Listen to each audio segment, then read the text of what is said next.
What's going on, everyone? Great Talon here, and today the prey is going to be my messenger review.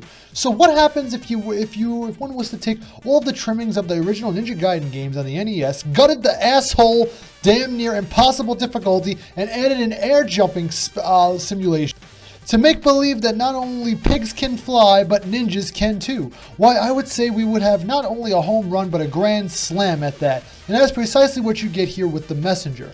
First released in the summer of 2018 for the PC and Nintendo Switch, and just this past spring of 2019 for the PS4, indie game development studio Sabotage Studios, in collaboration with publisher Devolver Digital, who has been on quite a roll as of late with its successful indie projects like this one here, which is not only a treat and a delight to play, but also is my favorite indie game of this past decade, and it's on my top indie games list. And if you want to check that out, I will link that in the description below as well. But why is it my favorite indie game of the past 10 years, one might ask? Because it has done something I have been desiring since I was a little kid in the single digits growing up, and that is to make a spiritual successor to one of my favorite Nintendo games of all time, game series of all time, Ninja Gaiden. So, Ninja Gaiden, I grew up with the first two. I never played the third one. I never really finished it, but the first two were really special to me. You know, albeit their fucking damn near impossible difficulty. But what the Messenger really allows to do here is that it takes all the core mechanics of Ninja Gaiden series from the NES, not only makes it good, but astonishing to boot. So here's my breakdown and review of this little sensational side-scrolling ninja time-traveling opus, The Messenger. Okay, so graphics are up first as always. The visual presentation within the first half of the game is reminiscent to that of the Ninja Gaiden games on the NES. Its 8-bit crystal clear and smooth presentation will have those member berries of yours sprouting in no time. And if you're new to the old school retro style platformers, then strap in because you're in for a real retro treat, as once you hit the halfway point of the game, like right now I'm showing you guys in the beginning, when I was in the beginning of the game, like it's just all 8-bit Ninja Gaiden style, but once you hit that halfway point, what happens is you get these portals, see, at the halfway point in the game, and you get to swap between the past portals, which is an 8-bit style, and what you're seeing now on screen, a 16-bit portal dimension seamlessly. It's like in past and future, or present and future, whichever, seamlessly, which play a pretty big part into the progression in the latter half of the game, in which we will touch on shortly.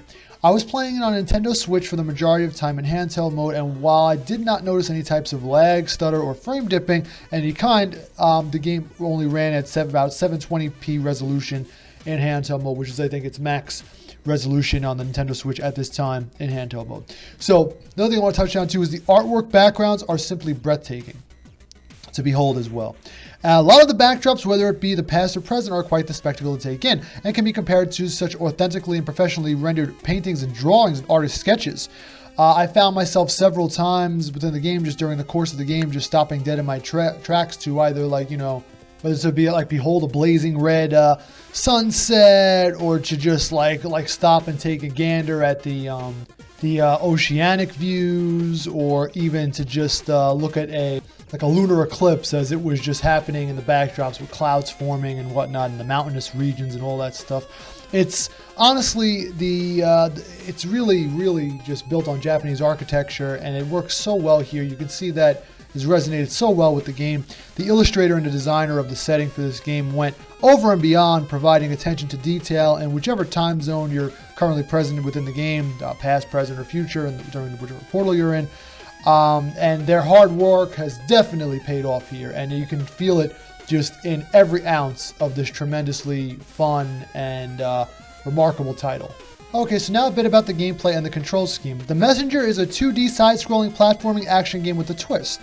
You play as a ninja armed with a simple sword and throwing stars that can wall climb and wall jump and do everything you can pretty much do as a ninja from the Ninja Gaiden games could in the original NES days, with the newly added feature of the grappling hook for a faster and more nimble maneuvering around the map and the landscapes. And once you reach the halfway point in the game, you can actually take a hold of something very, very unique that happens, which I touched on previously.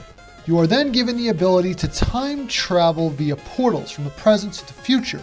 And what is unique about that is when you make the time jump, the graphics not only in setting are drastically altered from 8-bit to 16-bit graphics, as well as certain platforming segments being changed and modified also. to challenge you as the player to try and make your way from platform to platform by portal hopping, or even figure out platforming puzzles with these time portals as well. So various times throughout the game, the latter half of the game, second half of the game, it tasks you with solving some light portal puzzles as well in order to either hit switches or gears in order to progress forward, and it works out brilliantly to boot and really teases your senses and gives you that old brain of ours a good workout from time to time. You're also able to purchase upgrades and abilities from the shop, which are, they're conveniently located at most checkpoints within the game. The upgrades range from increasing your HP bar to raising the amount of ninja stars you get to carry at once, to deflecting enemy attacks and underwater dashing, as well as unique wingsuit attacks. Yes, you actually get a freaking wingsuit in this game and the ability to glide. As well as another interesting ability called cloud stepping, which is a heavy focus in Messenger. Cloud stepping is striking an object once, and then it grants you the ability to perform a second double jump in mid-air. If you obtain an upgrade for this ability, you can even cloud step off of enemies' projectile attacks as well, which is really neat, and if I do say so myself, because you will also be finding yourself tackling numerous challenging bosses as you fight, as you progress in the game's interconnected world that really are quite intelligently crafted, but are no slouch in the difficulty department, and you will need all of these skills and abilities to take them on. The bosses are not as impossible as the original Ninja Gaiden games were, but do require some thought on how to tackle each boss, and some do have strict pattern memorization tactics to undertake in order for you to achieve a swift victory with a little frustration. Especially the final boss, who's the hardest in the game, and rightfully so, and also has two phases, so you have to definitely plan and coordinate your attacks well with the final boss. So the controls here also were airtight and responsive throughout, and my only issue would be the design flaw of playing in handheld mode on the Nintendo Switch, nothing to do with the Messenger, as the directional buttons do not blend well with the Messenger's platforming at times, and you're probably better off playing in a traditional style controller mode, like with the Nintendo Pro Controller, the Switch Pro Controller, or a PC gamepad, or if you're playing on the PS4, it's now on the PS4 as well, and the PS4 controller is ideal and my favorite controller of all time, pretty much. But you know what though, sidebar here, I can't wait for the Nintendo Switch Lite. Just give us that, please, already. Just shut up and take my money, because I just want the D-pad. I just need that D-pad in my life. Okay, so now on to the story, narrative, and campaign. The story is simple yet effective and can be a bit of a mindfuck at times too. You start the game as a simple messenger who is tasked with delivering a scroll to the one true hero who will save the village from the might of the dark forces, pretty much Japanese Satan, from destroying the world as they know it and leaving it in eternal, everlasting darkness. By the time you hit the halfway point in the game, like always, you then realize that you have a revelation, and by the time that you make it to that point in the game, and toward the end of the game, by using the time jumping portals, and realize that in a story revelation, spoiler alert, you're no simple messenger, but rather something much more than that. And I won't spoil that for you here. I was going to, but I won't spoil that. I want you to play it for yourself to experience it, because it is quite unique and pretty cool. And it's really a good twist. And it's like a Legend of Zelda Ocarina of Time like twist. I'll just leave it at that, because you're like yeah. Anyway, the game is quite hilarious and sarcastic too. And some of these cutscenes that you have, which feature all text bubble dialogue, feature quite the banter from the main character as well as enemies and the shop folks. The shopkeeper especially, he's fucking hilarious. That I really appreciate. They added quite a bit of comic relief to the dramatic tale being told on screen at times.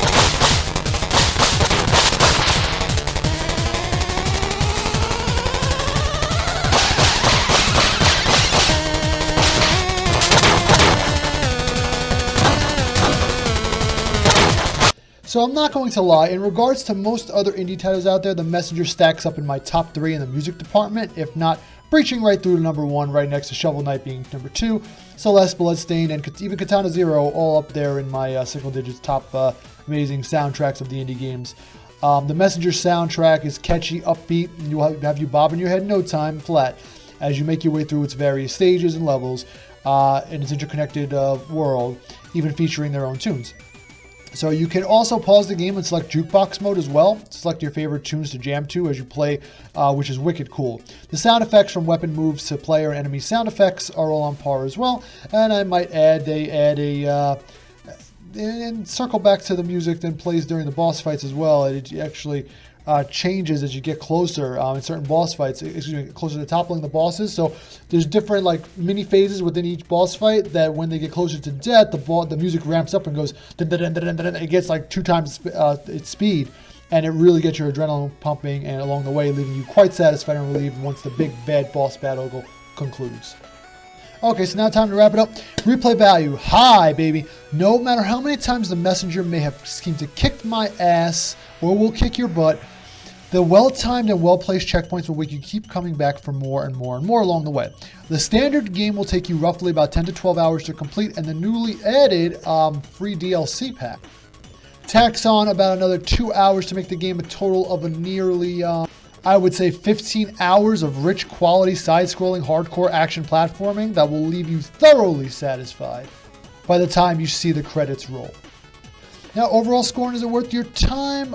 Yes, The Messenger is not only an amazing experience, but my number 1 indie game of the 2010s, this past decade, because it simply delivers a rewarding performance inside and out that leaves no stone unturned while checking off all of the boxes that make a successful platformer from start to finish and then some. So with that being said, that is my review of The Messenger. I hope you guys check it out, or if you have checked it out, let me know what you guys think of the game in the comments below. If you haven't checked it out, you really should, because it's a really great game, and it's really challenging as well, but not too hard. So it's like the mama bear, the papa bear, and the baby bear. So the papa bear's porridge was too hot, the mother's was too cold, but the baby's was just right. It's a baby bear, man. It's a baby bear. It's just right. Like, it's not too hard. It's not too easy. It's like right in the middle. So hope you guys have a great day, night, and life. Don't forget to hit that like and subscribe button. Me love you long time. And I'll catch you guys on the next one. Thanks as always for stopping by.